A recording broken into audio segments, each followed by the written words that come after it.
One of the key things about helping the move towards a low carbon economy is providing the right level of information and intelligence in the marketplace, engaging with the right stakeholders and bringing them together in a productive way.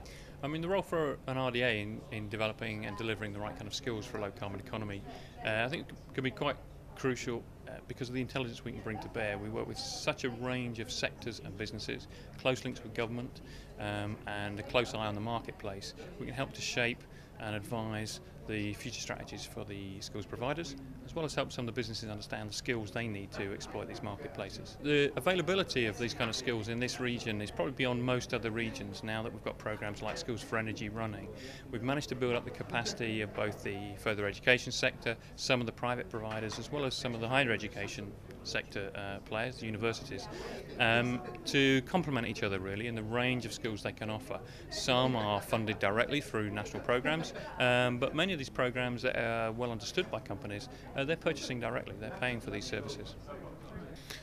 The Skills for Energy program is a program in response to the current market failure in low carbon resource efficiency. The market is not moving as effectively or as fast as we were expecting.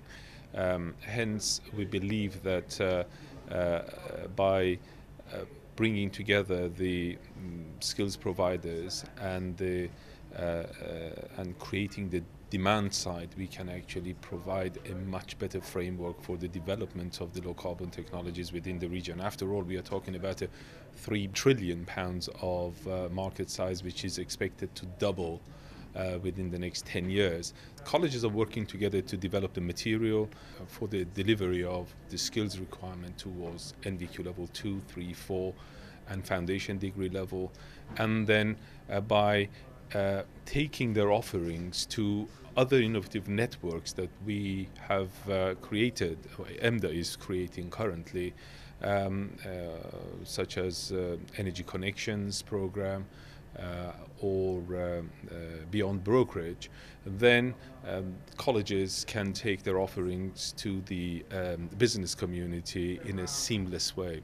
So it's actually a process of creating, in a sense, demand and also creating a more responsive provision, which sits at the heart of the program that is being developed.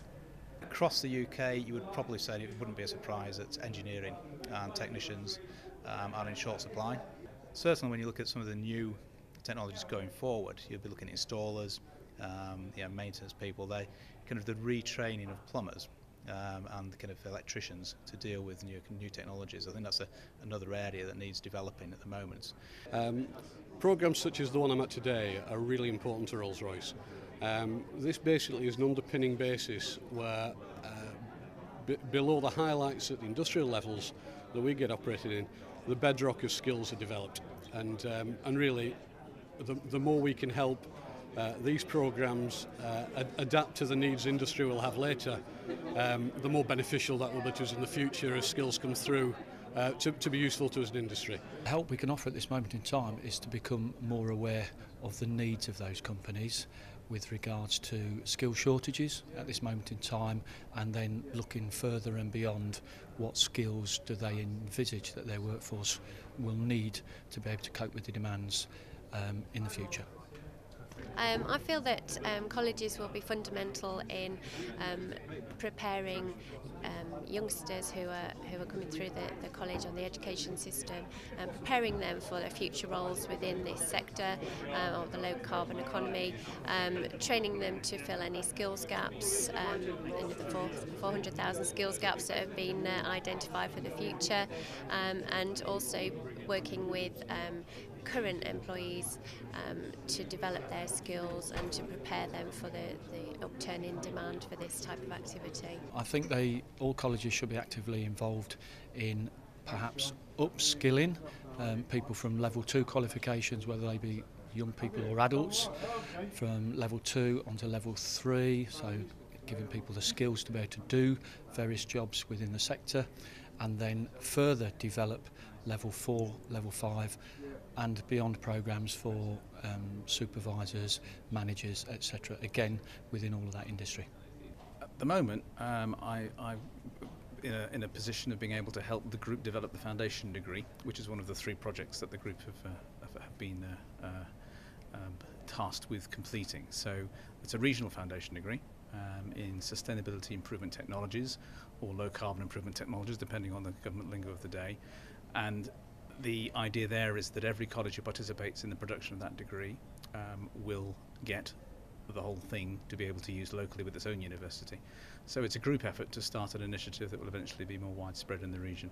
So far we've developed a whole range of 6-hour modules to provide all of our full-time engineering learners with enrichment.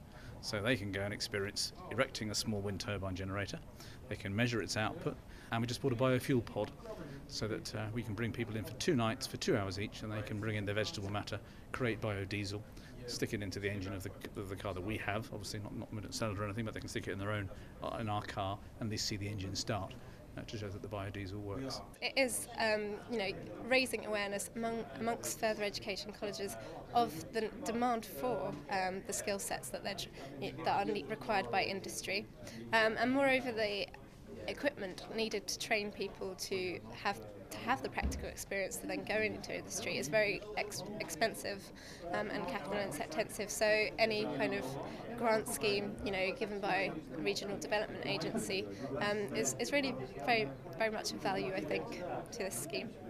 The real plus for me on events like today is that it gives colleges, employers, external agencies an opportunity to collaborate, to listen to each other, points of views, listen to the positives and negatives, and perhaps take away from that the desire to continue that collaboration, which hopefully over a period of time will enhance where hopefully most of us want to go.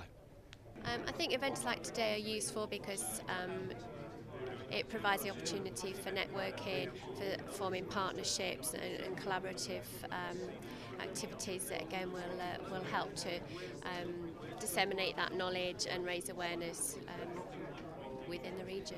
The next steps for this programme are still in development. This is a pilot programme. We're 3/4 of the way through it, and it's certainly delivered beyond our expectations. We know there's value in here. Through events like we've had today, we can understand what the stakeholders value, what the participants value, and we really need to take a step back now, a bit of a stock take, understand where the valuable parts of this programme are to invest in, and build that into a delivery programme as we move forward. We're still at the tail end of a pilot programme. We need to make sure that as we go forward it's on solid ground and is a valued and longer term process.